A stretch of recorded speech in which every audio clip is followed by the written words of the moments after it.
Պարոն վարչապետ, ձեր կարծիքով ինչու է Ռուսաստանի Դաշնության նախագահը խնդրում թույլ տալ, որպեսզի Ռուսաստանի Դաշնության քաղաքացիները մասնակցեն այստեղ խորհրդարանական ընտրություններին, եւ արդյոք նա տեղյակ չէր, որ այդ մարդիկ չեն կարող լինել ոչ падգամավորի թեկնածու, ոչ վարչապետի թեկնածու, եւ ինչ ցույց տվեց Վլադիմիր Պուտինի այս առաջարկը։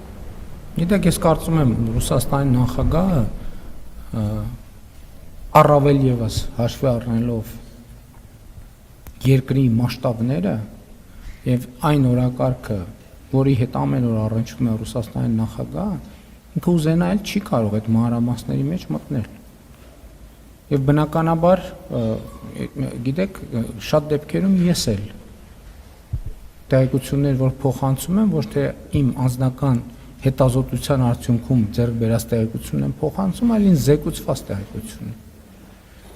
Եվ կարծում եմ, որ այդ նյուանսի մասին առնվազն իրեն տեղյակ չէին պահել այդքան բան։ Այսինքն այստեղ Ռուսաստանի Դաշնության, դուք պատկերացնում եք Ռուսաստանի Դաշնության նախագահի օրակարգը, որևէ նախագահի օրակարգ, բայց Ռուսաստանի մասշտաբները մի հատ տեսեք։ Էլ չեմ ասում, ով պատասխանատու է ոչ միայն իր երկրի օրակարգի համար, այլև միջազգային առանցքային դերակատարներից մեկն է։ Այսինքն ինքը պիտի այդքան մանրամասներ ուսումնասիրեր Հայաստանի սահմանադրությունը եւ օրենքները, իհարկե ոչ։ Իրեն պետք է կամ եթե տեղեկացնում էին, ամբողջական տեղեկացնեին։ Շնորհակալություն, հաջորդը։ Եվ ես